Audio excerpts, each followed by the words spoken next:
Hi, welcome to RJ English classes. Last వీడియోలో మనం DSC అభ్యర్థులకు ఉన్నటువంటి కొన్ని డౌట్స్ క్లారిఫై చేయడం జరిగింది. ఈ వీడియోలో మనం ఇంకా కొంతమంది సార్ నువ్వు ఎస్సీ ఎస్టీ ఫ్రీ కోచింగ్ గురించి మాత్రమే చెప్పావు, ఎస్సీ వర్గీకరణ గురించి మర్చిపోయావు.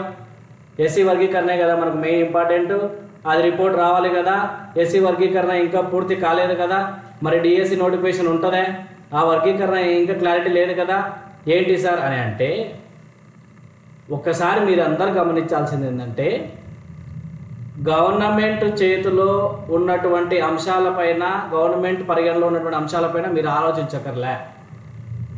ఇక్కడ ఒక చిన్న లాజిక్ ఉంది, ఇక్కడే చెప్పా, ఒక లాజిక్ ఉంది. ఆ లాజిక్ కనుక ఫాలో అయితే గవర్నమెంట్ వాళ్ళు ఈజీగా నోటిఫికేషన్ వదిలేస్తారు.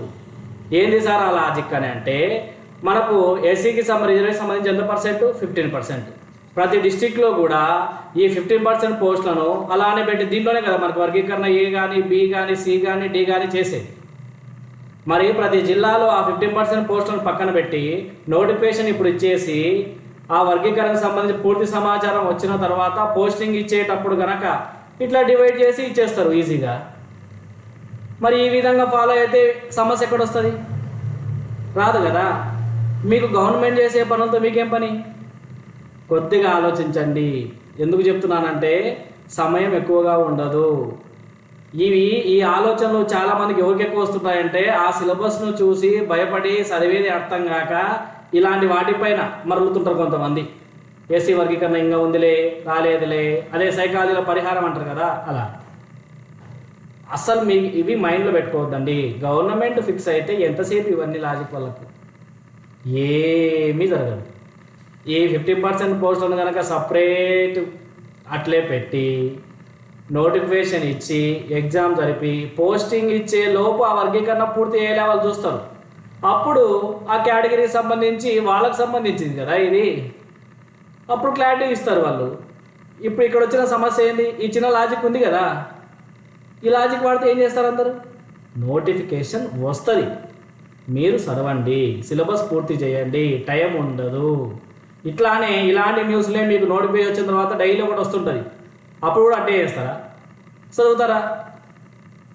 దయచేసి చెప్తున్నా, చదవండి. రైట్? ఇంక ఎటువంటి డౌట్స్ పెట్టుకోవద్దు, ఎటువంటి ఆలోచనలు పెట్టుకోవద్దు. ఖచ్చితంగా ఎగ్జామ్ జరుగుతుంది, నోటిఫికేషన్ వస్తుంది, అందరూ ఎగ్జామ్ రాస్తారు.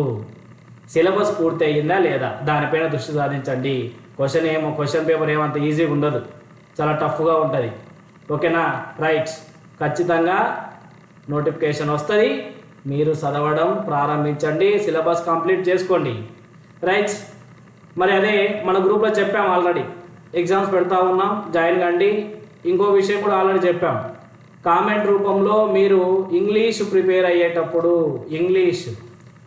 అయ్యేటప్పుడు మీకు వచ్చిన డౌట్స్ అన్నీ కామెంట్ రూపంలో పెట్టండి. ఒకరోజు ఆ డౌట్స్ అన్నిటికీ క్లారిఫై ఇస్తాను. అదేవిధంగా మనకు రీసెంట్గా గవర్నమెంట్ ఏం చేసిందంటే ఈ ఎస్ఎంసీలకు సంబంధించి ఒక ట్రైనింగ్ కండక్ట్ చేసింది. అందులో ఒక మాన్యువల్ ఇవ్వడం జరిగింది. ఆ మాన్యువల్లో స్కూల్కు సంబంధించిన పూర్తి సమాచారం ఉంది. ఎలాంటి సమాచారం అని అంటే ఎస్ఎంసీ కమిటీలు ఏ విధంగా ఫామ్ చేయాలా, స్కూల్లో ఉన్నటువంటి యాప్స్ ఏంటివి, వాటిని ఎట్లా ఉపయోగించాలా, స్కూల్కు విడుదల చేస్తున్న ప్రస్తుతం ఫండ్స్ ఎన్ని రకాలుగా ఉన్నాయి, నాడు నేడుకు సంబంధించి కానీ, మొత్తం డొక్కా సీతమ్మ మధ్యాహ్న బడి భోజన పథకం గురించి కానీ మొత్తం ఇన్ఫర్మేషన్ అక్కడ క్లారిటీగా ఒక 73 పేజెస్తో మనకు ఒక కరదీప్ మాన్యువల్ రిలీజ్ చేయడం జరిగింది గవర్నమెంట్.